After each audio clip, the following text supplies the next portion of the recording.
ukaca umengo dufyonze bica biba oya. Imana si uko ikora, ikiza aho ishakiye umwanya wayo, mbere irashobora no kudutangaza ikadukiza naho twoba tutibaza ko turwaye. Haleluya, haleluya. Imbuto n'ijambo ry'Imana, umuvye nawe ni Kristo. Umwemera wese azoramba mu myaka yose. Haleluya.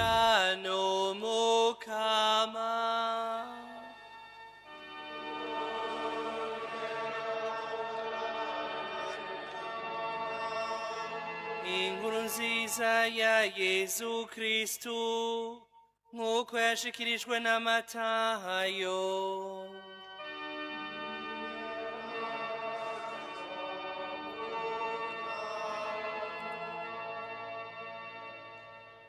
Muri irya minsi Yesu yagiye mu ntara za Tiri na Sidoni.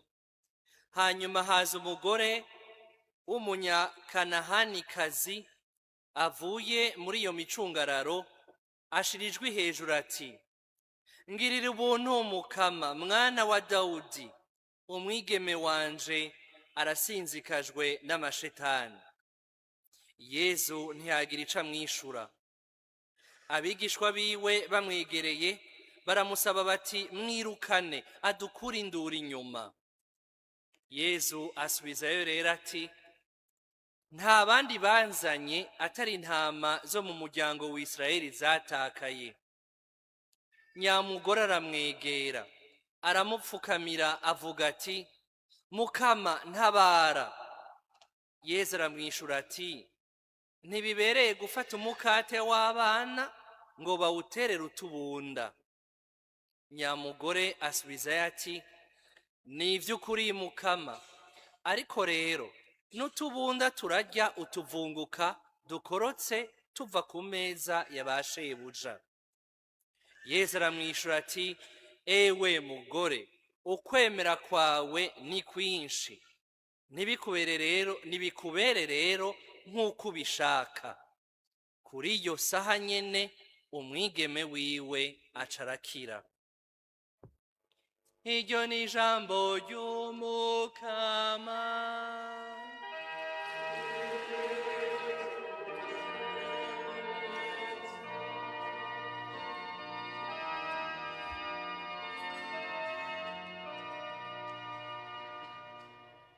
Nk'uko twabivuze mu ntango y'ino nkuka y'imisa, uno munsi ijambo ry'Imana ritwereka yuko urukundo rw'Imana rutagira imbibe, ntirugira nkunzi, ntiruraba ko abo twemera kumwe twegeranye. Imana ishatse guhezagira, Imana ishatse gukiza, irashobora no gukiza igahezagira abo twita abanyamahanga. Iryo jambo ryagarutse inshuro 4 mu majambo y'Imana twumvise uno munsi. Mbega umunyamahanga ninde? Mbega Imana imifitiye umugambi uwuhe? Mbega ukwemera kwacu kugera hehe? Ni ivyo bibazo bitatu bigira bidutume tuzirikana neza ijambo ry'Imana ry'uyu munsi. Ingingo ya mbere, umunyamahanga ninde? Mu bwuzure bwa kera bavuze umunyamahanga bamwita umupagani. Ni ukuvuga uwo wese atari mu muryango w'Isirayeli, atari mu gihugu c'isezerano, uwo wese atari muri ya miryango 12 y'abakomoka kuri Yakobo ari we Isirayeli. Mu yandi majambo, uwutari umuyahudi, udafise ukwemera nk'uko abayahudi, utakiriye Imana imwe rudende, Imana y'isezerano ya Ibrahimu, ya Yakobo na Isaac n'ababakomokako bose. Abo rero bitwa abanyamahanga. N'abanyamahanga kuko baba kure yaho isezerano ryagiriwe, ariko kandi n'abanyamahanga kuko badasangiye ukwemera n'Abanyisirayeli.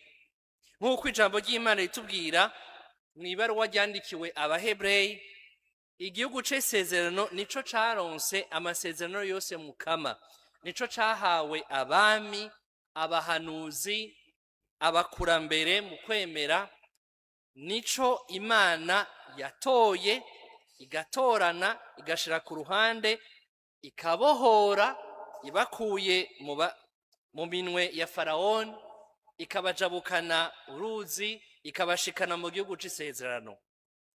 Ariko hari ubundi bwoko bw'abanyamahanga, kuko mu vy'ukuri hari uburyo bubiri bwo kuba umunyamahanga mu maso y'Imana. Uburyo bwa mbere ni ukuba uyo munyamahanga nk'uko abahebreyi ba kera babivuga, ni ukuvuga uwutagendana natwe, uwutanywana natwe, uwudafise ukwemera nk'uko iwacu. Ariko uburyo bwa kabiri ni ukuba umunyamahanga mu mutima ukaba kure y'Imana. Nimubone ngaha dukoranye turi igihugu ceranda c'Imana, no muri twebwe nyene hariho abanyamahanga mu maso y'Imana.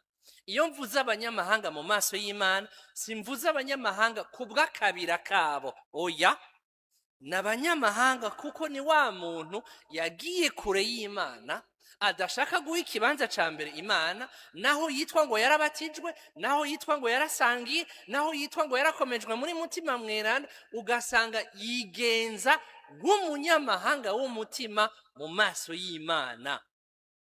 Kuko mwibuke ivyo Pawulo avuga mu ibaruwa ryandikiwe Abaromani, kubw'ibatisimu ryacu twapfuye kumwe na Kristu, tuzukana kumwe na Kristu, tuca turonka ubwenegihugu bw'ijuru.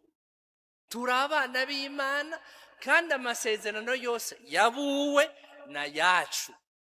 Umuntu rero abaho nk'uko Imana itoba ibaho, umuntu yigenza nk'umwansi w'umusaraba, naho yoba yitwa umukristu ku bw'izina, mu vy'ukuri mu buzima bw'imbere ni umunyamahanga, kuko yagiye kure y'Imana. Imana n'ubu yamiza kumurondera, imubaza kumwe yabwira Adamu, uri hehe? Stefano, uri hehe?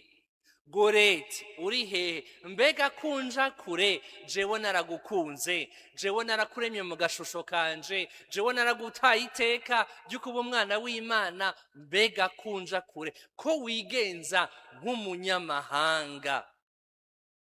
Kandi isezerano ryanje narariranguriye ku musaraba, ngarishirako igikumu n'amaraso y'umwagazi, ari we mwana wanje Yezu Kristu umukiza wanje.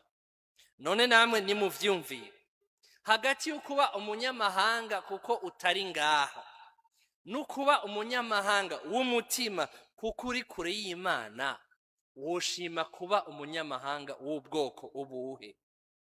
Ubwo ntivyokubera vyiza wegereye Imana, ukanywana nayo, ukajana nayo mu buzima bwawe bwa misi yose, ukaba umukristo w'ukuri?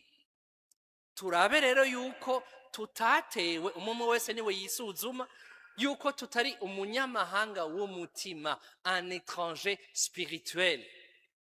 Mugabo rero inkuru nziza, uba umunyamahanga w'umutima canke umunyamahanga kuko kumbure utari ngaha, Imana iragukunda, Imana igufitiye umugambi, kandi uwo mugambi nta wundi atari uwo kugukiza no kukuzura aho wapfiriye, gushira umuco w'Imana mu buzima bwawe bw'umuzimagiza. Nguyo umugambi w'Imana, ngico ikiraje ishinga umukama. Biratangaje musomye inkuru nziza kubona yuko Yezu ariko agendera mu ntara za Tiri na Sidoni. Tiri na Sidoni ni muri Libani ya none, ni ukuvuga ni hakurya y'ubwami bw'Isirayeli nk'uko bwari buringanijwe igihe Yezu yari ngaha ku isi agendera mu bwami bw'Isirayeli. Wenye n'ubwiwe yavyivugiye, umwana w'umuntu yarungitswe ubwa mbere kuri abo bose b'Abayahudi kugira ngo amasezerano umukama yabemereye aranguke. Mugabo hariho umugambi Imana ibifise ku buryo ishikirana babandi bari kure kubw'umutima, canke kubw'ukwemera byose birajana. Yezu ariko akora iki mu ntara ya Tiri mu ntara za Tiri na Sidoni? Yarenze imbibe z'isezerano ry'umukama, kubera yuko yamarondera umuntu wese anyotewe umukama, umuntu wese yifuza kunywana n'Imana, yifuza kuyimenya, yifuza gutahura, yifuza vy'ukuri kuzogwa n'umukama. Niho rero ariko agendera muri izo ntara za Tiri na Sidoni, acahura n'umupfasoni. Uyu mupfasoni afise akana kiwe kakigeme kagwaye, kandi nikagwaye uburyo busanzwe, kiziziwe na sekibi ariwe shetani. Ni ukuvuga nta rundi rukiza ashobora kwizera atari urw'Imana, kuko kumbure ibindi bintu byose yaragerageje biranka. Abavuzi, abapfumu, abahamura, byose byarabananiye. Ariko rero umvise yuko hari umuntu yitwa Yezu akora ibitangaro, uwo bita Mesiya, uwo bita umwana wa Dawudi. Aciye afata ingingo yo kuja kumurondera, ariko mu by'ukuri nk'uko tubibona mu kanya ni Imana imurondera. Hanyuma rero kuko anyotewe yuko akana kiwe gakira, araje afise ukwemera kuzuye. Abamama bari ngaha murabizi n'abavyeyi bose, umwana wanyu agwaye, nimba ukubiti uruhome bifunze, nimba ugira iki, nimba uja kugurana ideni, umwana wawe nibwo buzima bwawe. Uyu muvyeyi ngiki kimuzanye, ego n'umupagani, ego n'umunyamahanga, agatako kaba umugore. Ni ukuvuga bimusaba yuko agira ubutware budasanzwe kugira yegere ishengero ryama rikurikira Yezu, ari umupagani atari umuyahudi, kandi akaba umugore. N'uyo rero aragiye, aciye atangura gusemerera, mbere atakamba, ngirira ubuntu. Ni ukuvuga nkizamukaba ndabagiza, ndaje mu bworo bwanje, naco mfise nishimiriza, ariko wewe kubw'ubuntu bwawe gusa, naho ndi umunyamahanga, kubw'ubuntu bwawe gusa nkiriza umwigeme wanje. Atako yongera ko agira ati mwana wa Dawudi.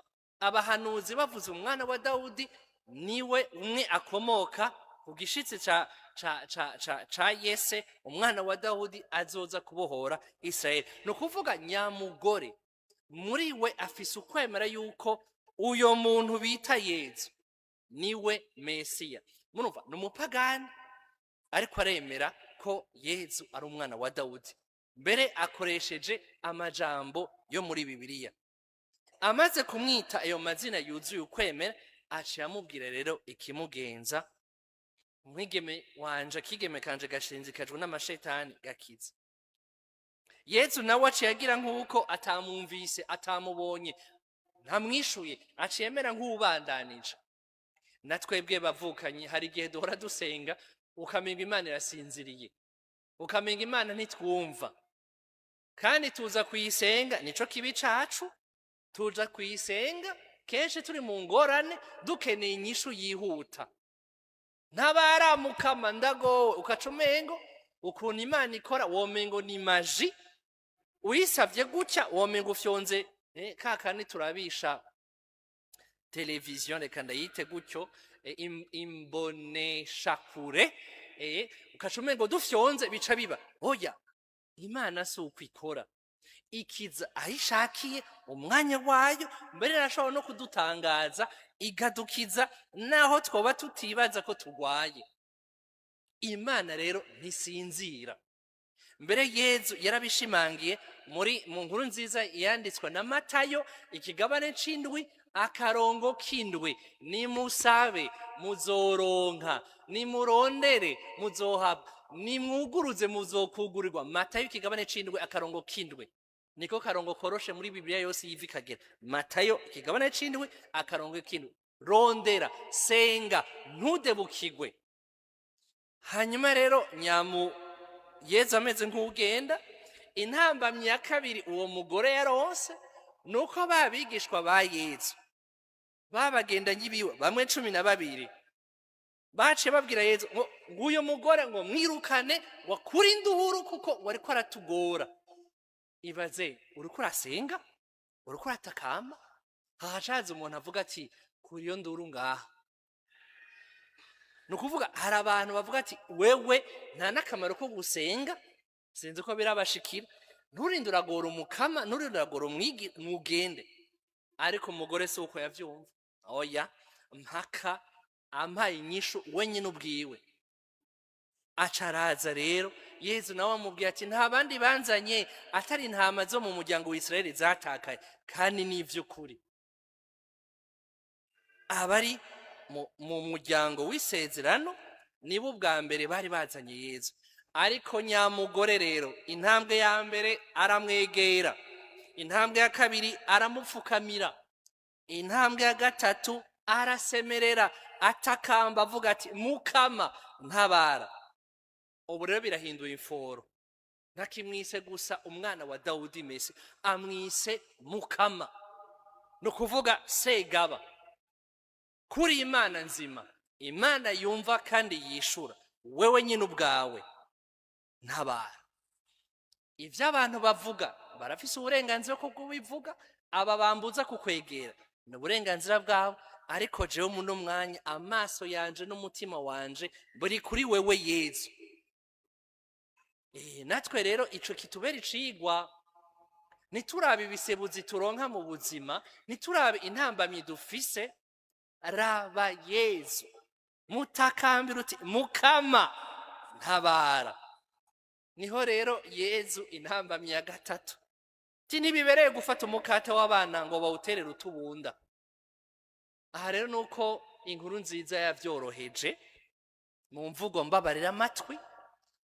Mugabo vyari vy'ukuri yuko umuyahudi kasisa wa wundi akora ivy'amategeko yose asaba, ahuye n'umupagani rimwe na rimwe rikokomora agacira hasi akamwita imbwa.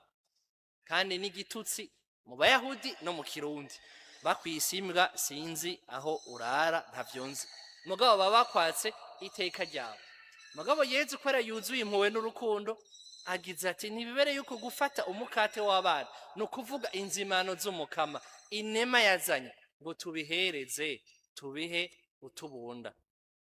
Nyamugore rero ukwemera kwiwe kose kuciye gusokoroka ati nivyo mukama, ariko wibuke yuko n'utubunda tujya utuvunguka twinjya turi munsi y'imeza. Basi manyurirako n'inema nkeyi ko wazanywe no kukiza intama zatakaye zo za Israeli, nanje mpako duke utunema na dukeye. Naha rero Yezu aciye ashimagiza ukwemera kwiwe, aca amubwiye ati nibikubere nk'uko ubishaka. Muca mutegera yuko uyu mupfasoni w'umunyasiro Kanahanikazi, naho yari umunyamahanga mu maso ya bene Israeli, yari yegereye Imana gusumba bamwe bitwa ko ari abantu bikare b'indani hariya. Ubu rero twebwe duhiriwe duhishije, inzitizi zose zaravuyeho. Yezu yarazimanganije impome zose. Nta muyahudi, nta mugereki, nta mugabo, nta mugore, nta widegemvya, nta urumuja, twese imihezagere y'umukama ni gwacu. Wa muntu uri kuranyumviriza ku nsamirizi, wa muntu ugwaye uri mu bitaro, wa muntu uri ngaha n'udukurikirana ku buhinga bwa none, umuhezagere w'umukama ni gwawe. Ariko rero kugira ubishikire, ijambo ry'Imana riratugabisha, nivyo twumvise mu gisomwa ca mbere. Usabwe ibi bikurikira kandi ntaco umuntu yongerako, ntaco umuntu akurako. Umukama Imana igize ati nuzigama ingingo zanje, no kuvuga ugendere mu mabwirizwa n'ubugorozi, nukurikiza ubutungane, nuhezagira izina ryanje, nuninahaze. Naho woba rero uri umwana w'umunyamahanga, niwemera ukagira ivyo mukama asabwa, inema, umuhezagiro n'ivyagezwe vyose Imana yemeye bizoba gwawe. nguko ukwemera kwatuzanye uno munsi. Nimba mufise uko kwemera nibibabere nk'uko mwifuza. Amen.